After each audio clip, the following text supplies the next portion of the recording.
पूरे बिहार भर में मतदाता सर्वेक्षण का काम जोरों शोरों से जारी है। इसके बीच में राजनीति भी काफी हो रही है।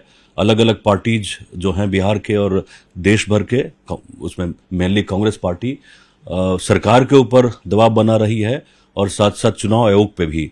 लेकिन कुछ नए फिगर्स और कुछ नए डेटा इस तरह से आ रहे हैं सीमांचल से, जिसको लेकर चौंकना बहुत ही स्वाभाविक है। हमारे साथ बातचीत करने के लिए सम्राट चौधरी हैं, डिप्टी सीएम बिहार के। किस तरह के आंकड़े आ रहे हैं जो हमें परेशान कर सकते हैं? देखिए, बिहार जैसे प्रदेश में जहां किशनगंज में एवरेज प्रत्येक माह 30, 25, 26,000, 27,000 आवासीय प्रमाण पत्र के लिए लोग आते थे, जो हमारे काउंटर तक पहुंचते थे। अभी पूरे बिहार में सबसे अधिक यदि किसी जिले में यदि 10 गुना की वृद्धि हुई तो सिर्फ और सिर्फ किशनगंज जिले में हुई। 10 गुना की वृद्धि है। जहां 20,000, 25,000 तो वहां 2 लाख 7 दिनों में, ओनली 7 डेज, 1 जुलाई से 7 जुलाई तक यदि 2 लाख लोग आवेदन कर रहे हैं, तो इसका मतलब कहीं बांग्लादेशी भी तो घुसने की तैयारी नहीं कर रहे। इसलिए हम लोगों ने स्पष्ट तौर पर निर्देश किया है सभी पदाधिकारी को, इसकी गहन समीक्षा के बाद ही प्रमाण पत्र दे। क्यों कि ये देखिए कि 11 तरह के कागज निर्वाचन आयोग है, उसमें 10 कागज तुरंत नहीं बन सकते। जमीन का डीड हो, पासपोर्ट हो, या ओबीसी, ईबीसी या SC/ST का प्रमाण पत्र हो, ये तुरंत नहीं बन सकते, ये प्रोसेस है।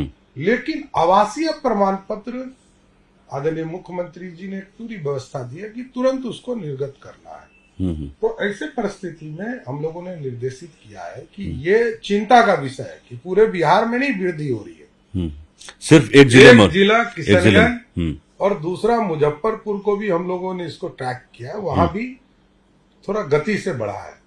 लेकिन किशनगंज चिंता का विषय है, क्योंकि किशनगंज में बांग्लादेशी या भारत के बाहर के लोग भी बसने की कोशिश कर रहे हैं। इसलिए वहां पर समीक्षा पूर्ण रूप से की। ये मुजफ्फरपुर में क्यों इस तरह का वाकया है? हम लोग सभी जानते हैं कि मुजफ्फरपुर बड़े जिले हैं और आप समझ सकते हैं कि उस जिले में लगभग 10 से 11 विधानसभा है। लेकिन किशनगंज तो बहुत छोटा जिला है, 4 विधानसभा का जिला है, और वहां 10 गुना की वृद्धि होना और बगल में बांग्लादेश होना, बगल में भूटान होना, तो ये चिंता का विषय है। इसलिए वहां गहन समीक्षा करने की जरूरत है। समान प्रक्रिया से किसी को आवासीय उपलब्ध नहीं हो, इसकी चिंता करनी है। खासकर जो 2 मुख्य पॉलिटिकल पार्टीज हैं बिहार की, आरजेडी उसमें एक प्रमुख है, कांग्रेस पार्टी दूसरी प्रमुख पार्टी है, उनकी तरफ से विरोध प्रदर्शन होना है 9 तारीख को। तो 9 तारीख को उन्होंने किया हुआ ऐलान। स्वाभाविक है, बंगाल हो, बिहार हो, ये जो बांग्लादेशी है ये किसके साथ है? तो बांग्लादेशी और तुष्टीकरण के चक्कर में ही तो कांग्रेस ने बिहार को, देश को बर्बाद किया। राजद उनका पिछलग्गू है।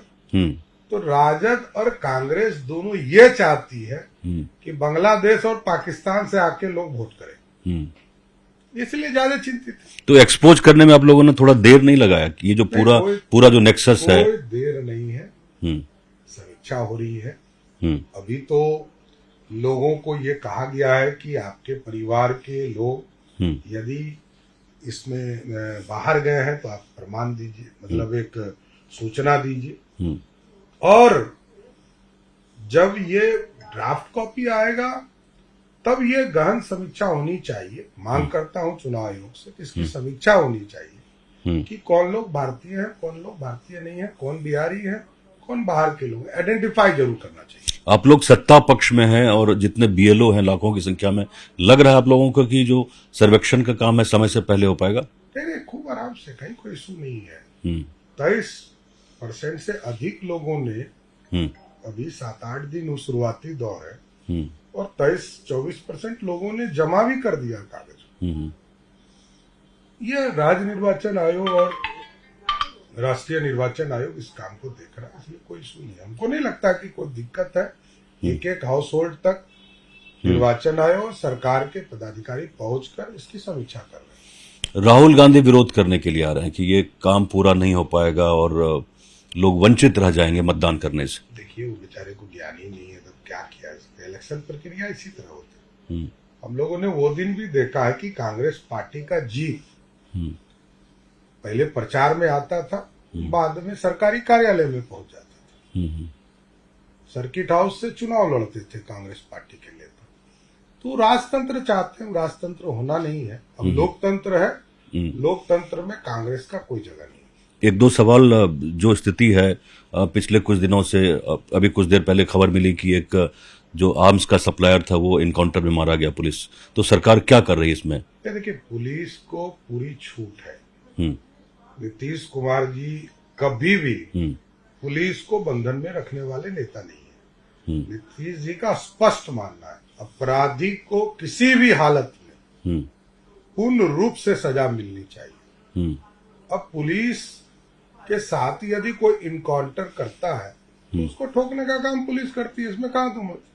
लेकिन समान प्रक्रिया में उसको सजा दिलाना पुलिस का काम है। और ये जो पूरा एक नेक्सस देख रहे हैं गोपाल खेमका वाले मुद्दे को लेकर, उनकी जिस तरह से हत्या हुई, तो पुलिस में कहीं ना कहीं कोई कमी आपको दिख रही है या कुछ बेहतर हो सकता था? पुलिस, मैंने फिर कहा कि ये ऑर्गेनाइज क्राइम नहीं है।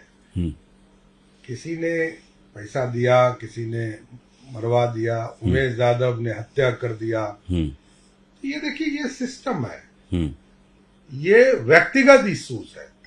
बिहार में किसी भी स्तर पर ऑर्गेनाइज क्राइम नहीं होते। उमेश यादव ने हत्या किया, ये चिंता का विषय है, और एक बड़े व्यवसायी की हत्या हुआ, ये भी चिंता का विषय है। लेकिन पुलिस ने तुरंत कार्रवाई करके उसको गिरफ्तार किया है और पूरा उद्भेदन करेगी। डीजीपी और पुलिस अधीक्षक इसकी पूरा प्रेस कॉन्फ्रेंस करके आपको जानकारी। ये अपराध का राजनीतिकरण एक बहुत बड़ा विषय है। क्या लगता है कि कुछ चिंता भी होती है कि बिहार में जो पॉलिटिकल पार्टी है उसमें एकता इस विषय को लेकर नहीं है कि अपराधियों का सफाया होना चाहिए हर कीमत पर? एकदम होना चाहिए। ये अपराधी किसी का नहीं हो सकता है। मैं बार बार कहता हूँ, अपराधी गलतफहमी में हो कोई पार्टी, तो वो गलतफहमी में रहे। अपराधी कभी किसी का नहीं होता है। जिंदाबाद करने से कोई अपराधी उस पार्टी का वोटर नहीं हो जाएगा। अपराधी अपराधी रहेगा, और अपराध से मांगों के सिंदूर उजरते हैं, घर परिवार सूना होता है। इसलिए बिहार की जनता कभी अपराध का समर्थन नहीं कर सकती है। अपराधी को समाप्ति ही होना होगा।